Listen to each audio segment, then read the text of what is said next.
I've got a really large interior designer that's seen some massive growth this past year, and I just started working with her. They grew themselves into a negative profit because they scaled the wrong model. It worked and they paid their bills when they were smaller because the owner, here's why.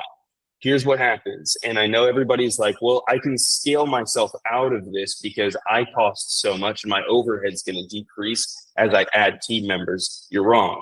Here's why. Because as the business owner, if you're doing under 5 million a year, you add more value than anybody else will ever be able to add. And as you remove yourself from the business, you're removing yourself from the execution at a very high level. You'll not replace yourself. It's going to be very difficult to replace the total value that you provide with an employee.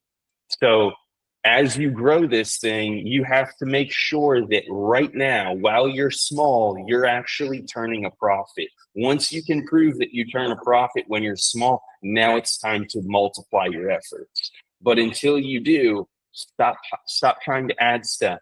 It's either because you took on too much expense and too much cost and too much overhead early on, or your prices aren't high enough. That is all.